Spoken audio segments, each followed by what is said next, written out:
सोनम रघुवंशी आज अपने पति राजा रघुवंशी की आत्मा से एक तरीके से उसका एनकाउंटर हुआ। दरअसल पुलिस की टीम सोनम को लेकर ठीक उसी जगह पहुंची जहां राजा रघुवंशी की हत्या हुई। आरोप है कि इसी जगह से राजा रघुवंशी को धक्का दे दिया गया था। पहले उस पर वार किए गए, फिर उसको धक्का दे दिया गया। धक्का देने से पहले सोनम मारो इसे, मार डालो इसे, हिट करो, इसको हिट करो, ये तब तक चिल्लाती रही जब तक राजा गहरी खाई में नहीं गिर गया, नहीं धकेल दिया गया। बल्कि इसके पहले क्या सोनम ने तंत्र साधना की थी? राजा की मां ने कई गंभीर आरोप लगाए हैं और एक नया कैरेक्टर भी सामने आया है जिससे राजा से ठीक पहले सोनम के रिश्ते की बात हुई। क्या इस मिस्ट्री से उसका भी कोई संबंध है? ये रिपोर्ट।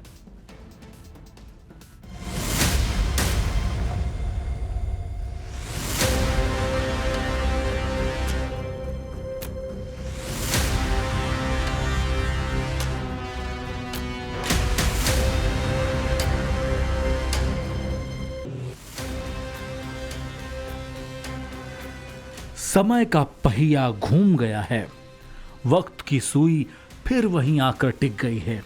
खून से लिखी गई इस दास्तां का आगाज जहां से हुआ, ये वहीं आकर अपने अंजाम तक पहुंची है। सोनम राजा के पास वापस आ गई है।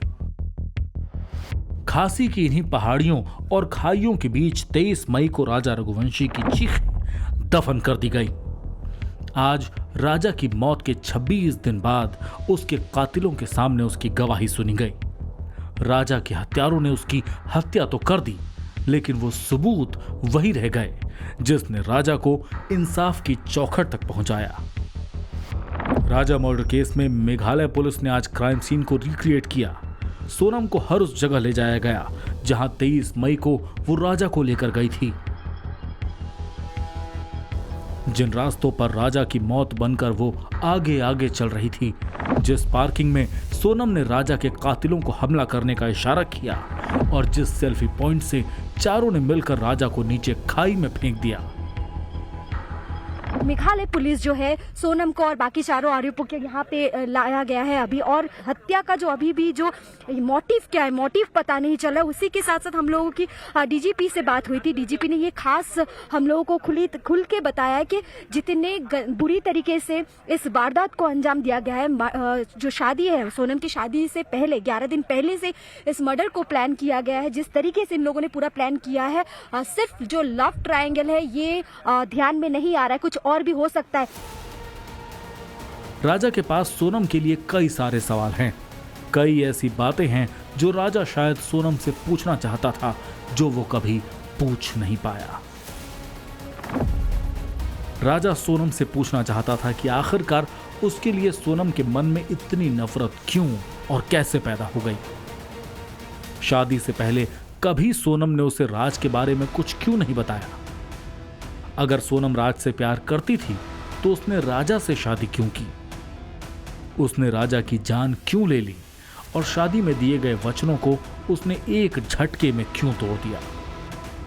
एक दूसरे को वचन देना है, एक दूसरे की आंखों में आंखें डाल के, तो एक दूसरे एक का हाथ पकड़ लीजिए आप लोग, ठीक है।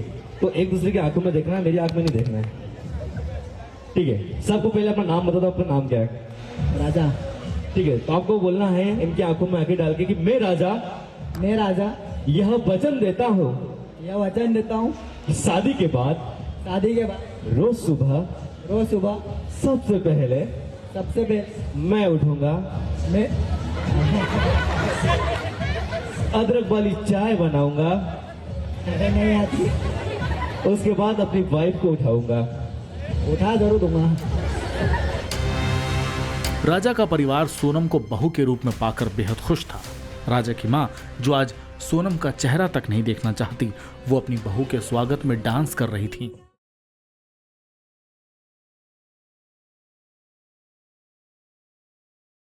अपने छोटे भाई की बारात को धूमधाम से सोनम के घर तक लेकर आए थे। आज उनके मन में जो सवाल हैं, उसका जवाब किसी के पास नहीं। तभी तो आज वो सोनम के एनकाउंटर तक की मांग कर रहे हैं। जांच अच्छी तरह से चल रही है, बाकी हम क्या रहा है इसमें जांच बारीकी से चल रही है।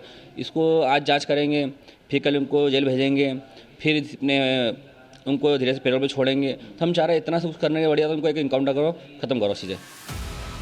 लेकिन मेघालय पुलिस की तफ्तीश में लगातार नए नए सबूत सामने आ रहे हैं। पुलिस जितनी बार जिस एंगल पर जांच को आगे बढ़ाती है, एक नया ही एंगल सामने आ जाता है। लेकिन सवाल वही बने रहते हैं कि आखिर राजा के मर्डर का मोटिव है क्या? सोनम ने राजा को शादी के तुरंत बाद क्यों मार दिया? अब राजा का परिवार यह दावा कर रहा है कि सोनम जादू टोना करती है। वो शादी के बाद अपने साथ एक गुड़िया भी लेकर आई थी जिसे घर में टांग दिया था। जब तक वो गुड़िया उस घर में रही, घर में छन छन की आवाजें आती रहीं। तो सोनम ने उसको बोला कि घर में टांग लेंगे, बोले इससे क्या बुरी नज़र लगती नहीं है। क्या थी वो जादू टोना वाले को चीज़ होगी जैसे ये लगती नहीं है। हाँ, गुड़िया थी, उसके नीचे इतने पुड़िया बंधी थी। अब राजा आया, वो बोले पापा ये बीच दरवाजे में टांग दो। मेरे बेटे को ही खा गई। तो वो पुतला हमने जब से निकाला, जब से हमारे यहाँ मतलब पहले कोई ऐसे घुंघरू की आवाज़ आ रही थी तो वो आवाज़ बंद हो गई। सोनम मंगल दोष, कुंडली, नरबली और तंत्र मंत्र, ये केस जैसे जैसे आगे बढ़ रहा है वैसे वैसे इस तरह के कई दावे किए जा रहे हैं। सोनम की कुंडली में मंगल दोष था, ये बात कई ज्योतिषाचार्यों ने बताई है। अब एक ऐसे शख्स का बयान सामने आया है जिसने सोनम के साथ अपने बेटे का रिश्ता जोड़ने को सोचा था, पर पंडित ने कहा कि कुंडली में इतना खतरनाक दोष था कि अगर उनके बेटे की शादी सोनम से होती तो उनके बेटे की मौत हो जाती। क्या उस समय क्या कुंडली मिलवाई थी क्या आपने? नहीं, हमारी कुंडली मिली हुई थी, इसमें 25 से 26 गुण मिले थे जी। हमने वेबसाइट के माध्यम से इसकी कुंडली निकलवाई थी। इसको मुंडली मंगल जो तो मंगल वो नीच का मंगल था, बहुत भारी मंगल था इसको। अच्छा। जो मंगल था वो राहु भी खराब था इसका, जो राहु है ना, जो राहु का घर वो भी खराब था इसका। जो राहु रहते हैं, जो मंगल और राहु दोनों क्या है कि उल्टे पुल्टे काम कराते हैं। अच्छा। हाँ, तो उल्टे पुल्टे जिससे भी अगर वो होता हो, जिससे भी संबंध करती है उसमें से एक जोड़ा कोई भी खंडित होता है। उस चमक के कारण अपन ने छोड़ दिया था ये चीज।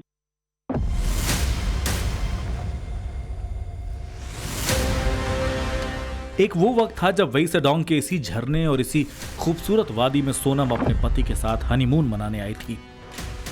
और एक ये वक्त है कि सोनम वापस नहीं लौटी है। अंतर यह है कि तब सोनम नई दुल्हन बनकर आई थी और आज सोनम अपने ही पति के कातिल बनकर आई है। क्राइम रिक्रिएशन है, क्यों होता है? क्राइम रिक्रिएशन इसलिए होता है कि जो सोनम, जैसे हम आरोपी की बात करें, सोनम और भी जो 4 आरोपी है, जो बात बोला है वही बात सही दोहरा रहा है कि नहीं, ये चीज़ देखने के लिए जिस जगह से मर्डर वेपन मिला है उस जगह पे वो मर्डर वेपन कहाँ से मिला, कैसे मिला, जितने भी क्लू है वो देखने की कोशिश कर रहे हैं। लगातार आपको ये बता दें कि ये आप खाई देख पा रहे हो, जैसे कि पुलिस प्रशासन ने हमें और आगे जाने तक नहीं दिया। मैं अपने विजय को बोलूँगी अगर थोड़ा और आगे आ पाए तो ये देखिए कितना डीप ये खाई है, इसके आगे जाना खतरे से खाली नहीं है।